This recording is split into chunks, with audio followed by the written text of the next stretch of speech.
Hello and welcome to Maths with Jacob.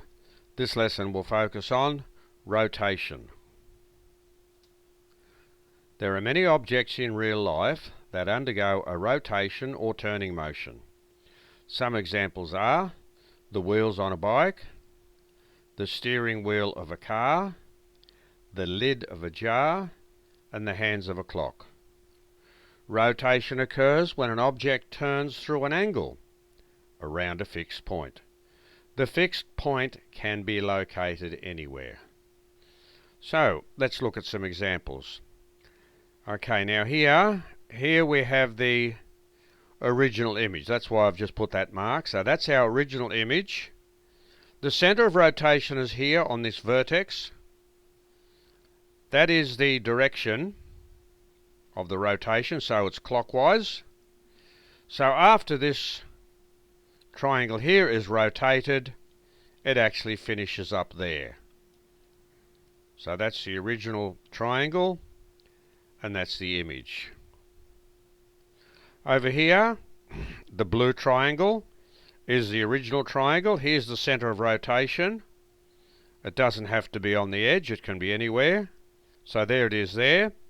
The angle of rotation is an anti-clockwise direction, and it's 140 degrees. So after this triangle is rotated in that direction, there is the image. It's exactly the same shape and size as the original triangle.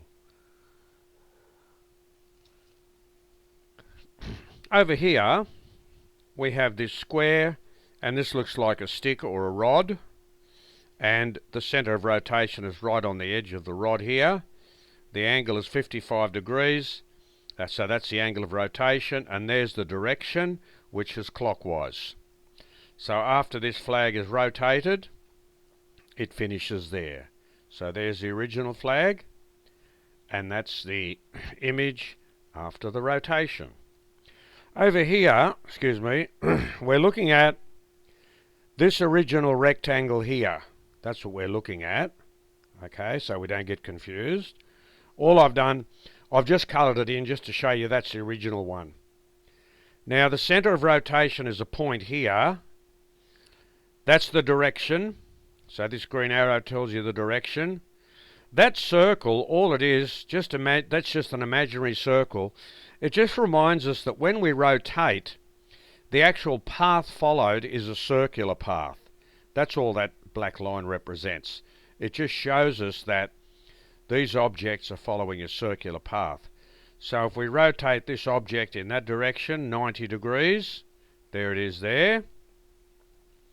If we go all around here, the rotation angle is 180 degrees. In real life, we have a number of examples of rotation. I've already mentioned the hands of a clock. There's the center of rotation. This disc here, you might play music on it or videos. There's a center of rotation in the middle. There's a Rubik's Cube, we're familiar with that, and the center of rotation is in the middle. Here we have the Ferris Wheel, and we see those in many amusement parks. They rotate here.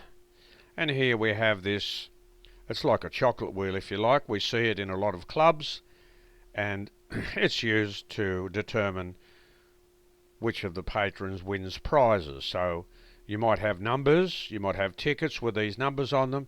You spin the wheel, and that's how we determine the winner.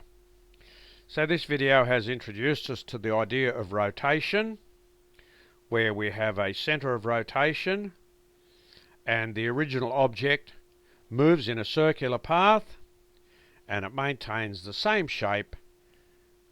That's the image, maintains the same shape as the original shape.